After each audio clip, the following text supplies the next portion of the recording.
I love you, ooh, you couldn't hear my voice. No, no, you couldn't hear me. No, no. Anyway, as I was saying before I muted myself, you know, I really, really do have to start checking before I mute myself. Me being fail, I'm so funny. Haha. Yeah. Yeah. Okay, what I was trying to say is that we're going to be looking at Riku's Apothecary versus Torpus Inquisitor, and we're going to look at Riku's build and its change and why it's so important, and how his build, increasingly popular 1-1-1 build for the Space Marines, is so effective against Imperial Guard, and how it can be used against other races as well. So without further ado, let's get into it. Now, what I was saying about this point here is that immediately Riku noded this. Instead of saving up for a second scout squad and not noding it, he knew that, okay, well, he's getting any smart Imperial Guard player, or most Imperial Guard players, unless they're doing something sneaky like triple guardsmen with a devastator, with a set up heavy weapons team or something silly, will do. We'll get sentinels, and sentinels hard counter scouts. They're not very. I mean, scouts aren't very useful in 1v1s versus Imperial Guards, just because I was a sentinel and just because I was a guardsman, and because essentially they just lose everything. They just essentially lose to everything the Imperial Guard will throw at them. Doesn't matter what it is. Even if you have shotguns, they will lose to Ketchans. The only thing they won't lose to, I think, no. Can they? Do they? I don't even think they beat heavy weapons teams in close combat, but I've never seen scouts melee that. So, anyway, but you'll see why Riku's decided to do this as we progress through the replay. On guard. And let's get some music. Oh, pure guard music. So let's speed up a bit. So immediately, like I said before, sends his scouts down here. Tries to cap this point, but they're negated straight away by the Imperial Guardsmen, who force off. Try to cap this point, but the Sentinel decides it's going to go help the Space Marine. Now notice that Riku capped this point with his APO, knowing that if there was a Sentinel here and the two squads here, his APO would probably take more damage than he wanted him to, and would have to use to heal himself. Instead, the Tactical Marines can tank the damage, and the APO can use the heal on them. Now these scouts are going to just try and harass this team over here. They won't really matter too much because they're in cover, although it just basically forces in Torpid to either decide between helping the Sentinel, who hasn't got his stomp yet, which is so good that you had to purchase it in Elite, because it was so balanced in retail. Obviously won't be able to deal with the tactical squad by itself. Now, despite all of that, you'll see that I think he aggroes the Inquisitor, and I think the Inquisitor will actually go down. But a lucky save, right, like that, saves Torpid's Inquisitor from getting the retreat kill. And obviously you can see Riku's commenting about that, laughing. So very lucky. Had the Apothecary been in that fight and helping, that would have been a dead Inquisitor. So again, these scouts haven't been upgraded, but we do see a Devastator squad out. So already we've got a 1-1 build coming out from Dark Riku. The Devastator squad is your setup team. Let's get a really epic pause. It's your setup team. It basically hard counters squads such as sluggers and most range squads that basically can't do counter suppression, such as shooter boys with aiming, what's that. But they are really effective against sentinels, who basically they're a vehicle. They count as vehicle, but they have heavy infantry armor.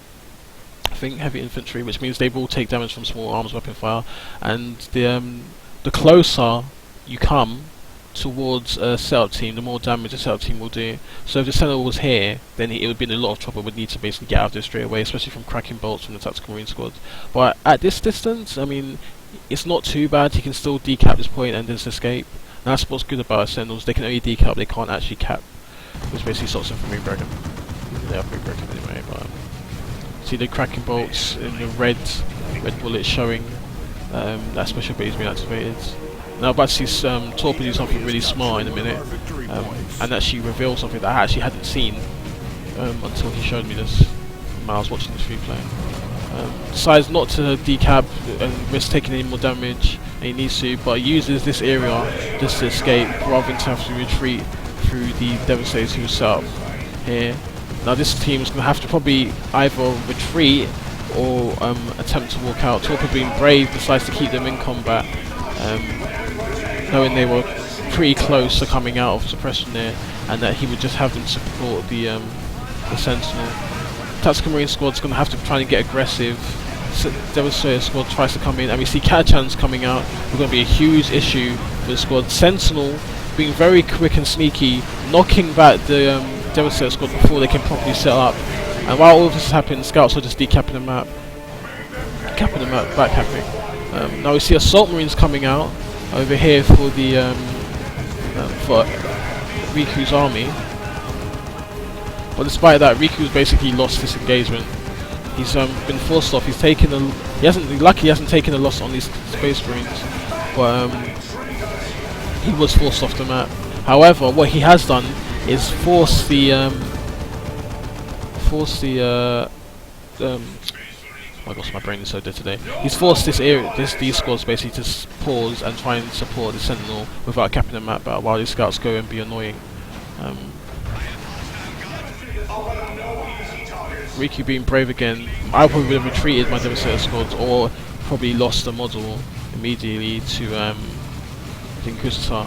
But Riku, knowing which model was taking damage, knowing which one's going to be aggroed the most, and just manages to pull them out of there without taking too much damage, and doesn't need to waste a hill on them because there's nothing that's going to challenge them. They're going to be in the back of the army, so there's no need to waste a hill on them. Assault Marine's going to push up. Probably should. Most players will probably cap this area with the Assault Marines just because they know the Assault Marines can jump away. However, that is quite a wasted use of the jump. You don't really need to use it. Just use those Tactical Marines who can decap quicker. I think they have 1.5 quicker full cap rate than any of the other squads. If you notice, like they decap so much faster than say Assault Marines would. And decides that he's going to allow the scouts to cap this map while he brings the rest of his army to support him over here. Now, one of the things that Torpor did, I spoke about before, that Torpor did really well, is noding this point over here, meaning that even if this generator farm were to even if he was to lose one, he's still getting quite a bit of requisition. But Riku has scouted it with his scouts, knowing that so he's probably going to be trying to go for heavy power. I don't think he's going to be spending any more resources on another squad, which he doesn't need to. I think that's the Hammer of the Witches being used from the Inquisitor, stunning that squad. But the Sentinel has been forced to use its Stomp on the Assault Marines who charge into battle. Catachans over here trying to cap the map, planting an improvised explosive, which is going to be detrimental to these scouts, so we're going to try and capping. Have you noticed that Riku, now let's watch this, Riku basically allows his squad to chase this retreating squad over here, meaning that when he jumps, he has perfect range. If he was here, jumping would be very difficult because these Catachans are going into combat for these tactical Space Marines. However, Riku will jump, allowing him basically to knock back the squads. Apothecary does it for them anyway, but he's going to have to retreat over there anyway regardless, just because of Catachans and Sentinel and Hero and a fully health. Okay, well, at least one member Guardsman squad is going to basically beat this. Tries to use explosive, but luckily doesn't lose the model. The regen from the APO helping them, combined with the retreating regen from the submarines. Scouts lose a model, gets sent flying by that explosive. And that's going to force Riku to have to get a sergeant, which is going to help in the long run for retreat grenades and for just detecting those bombs if they come again. Now, one of the mistakes that Torpor makes here is he judges poorly. He tries to get off the ability, Now, I think units, when they're casting an ability like that, especially when they're time up, they take more damage. So be very careful when you're going up against that. Probably could have shot the Sentinel and approach instead, but decided that he would suppress the team over here. Scout's going in for a flank. Riku knows that he's going to be able to force off the army. The Sentinel's gone in that direction. He can see through the sight range there. And jumps the squad. Now we're going to see a good retreat grenade from Riku on here, but unfortunately just judged a bit wrong and misses. This is because it's quicker for the squad to go this direction, going here, than it is for them to go. I can't show you probably, but it is for them to go up there. The distance is greater, so that squad will always go there. So just be aware, if they're retreating this way, they will always retreat over here. Good split from Riku, saving his tactical marine, stopping them from getting stunned by the Sentinel Stomp. The Stomp Marines gonna try and knock off this Inquisitor. It hasn't really got much, can't really do much against this force, hasn't got any upgrades. Now something we've got to see really effective is Purification Vials, which I hardly ever see. I hardly actually ever see this from the Apothecary. I'm gonna have to go over it quickly. And the Inquisitor actually does go down, but all this is happening. Torpid is losing his generators to the Tactical Marine Flamers. Opts to use his what's it called?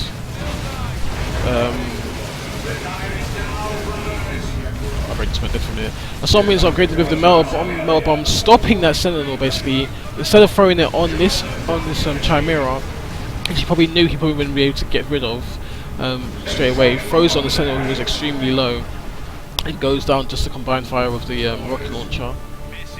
And the rocket launcher is really good against Imperial Guard because he can use it to basically deal with any vehicles that come out, and he can still use it to destroy generators as well. Assault Marine Sergeant being upgraded during the battle of that, allowing them basically to just increase their health and giving them the Mercy Strike ability, allowing them to jump out there. They need to either fall back or just kite away, and they do decide to fall back.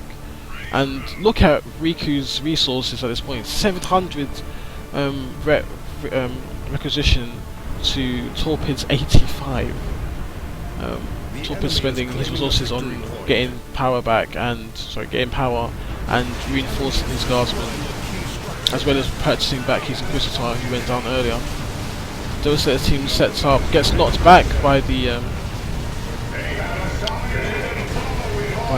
Catachans using their special shot ability. A sergeant upgraded on the tactical marines going to allow them to basically gives them the they shall know no fear ability and increases their range damage.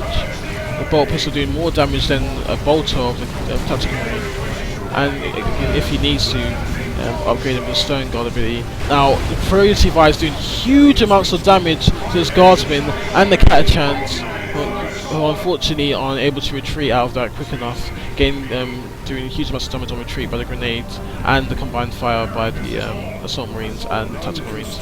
And that is the end of the replay. So just from that we were able to see just the importance again of bashing generators, Riku using his army compactly, playing together, synergizing well, and in very very good build, 1-1-1 build, proving its usefulness, suppressing the stopping the Sentinel, suppressing the Imperial Guardsmen, forcing Catachans onto the battlefield, while Assault Marines can jump out and counter the Catachans as well. The Sentinel going down to the Melter Bomb basically lost because of that game. Essentially didn't have the full presence that the Sentinel provides anymore, and these scouts has been a complete nuisance. It's decapping constantly. No matter where Torpid was, Riku was able to just cap the map regardless. So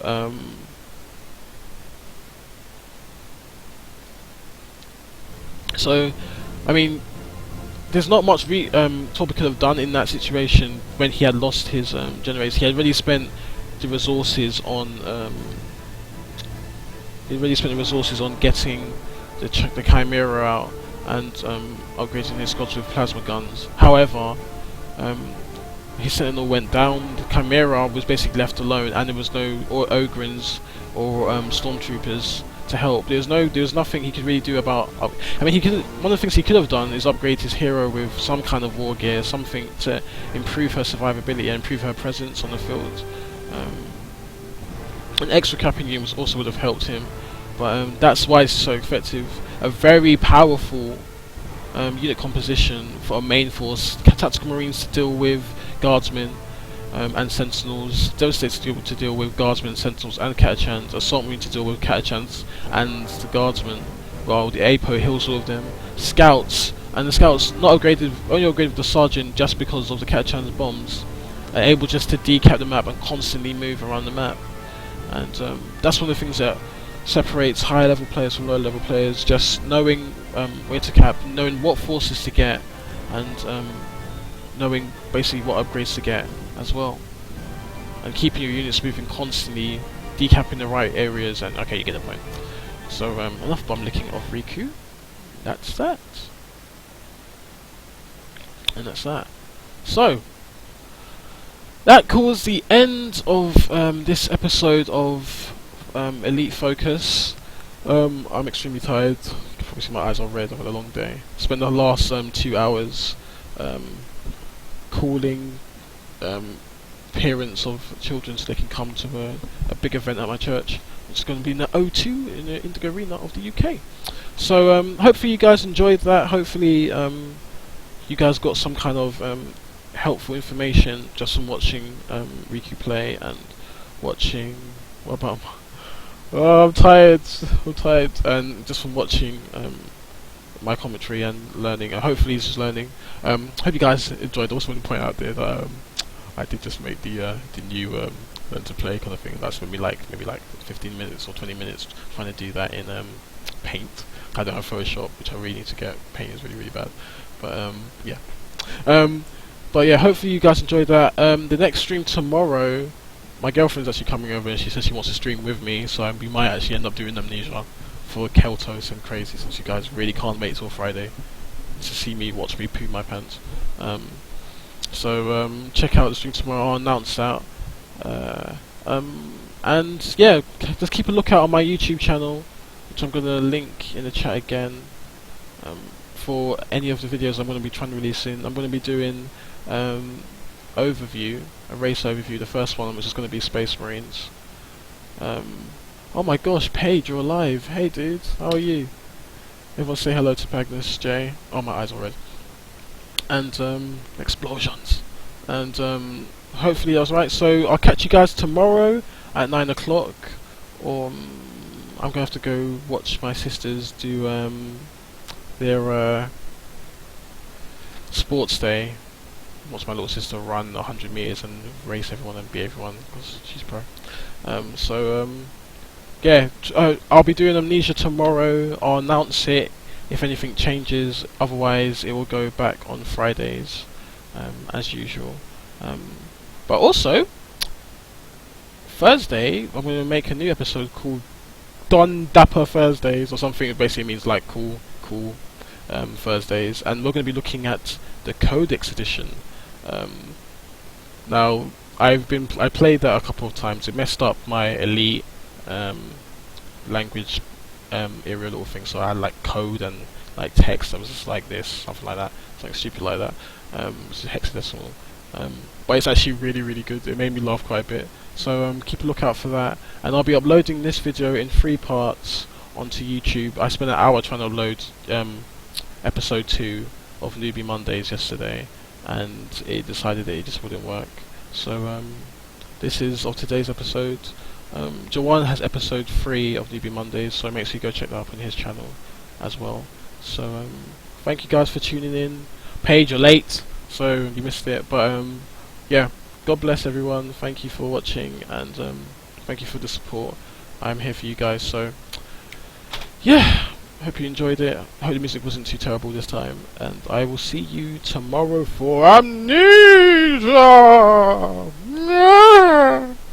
Amnesia. You watched the whole thing? Oh my gosh, Pagnus, why didn't you say something then, man? Thank you. Okay, so yeah, I'll be seeing you guys later. And Pagnus, get on Skype right now. Bye bye.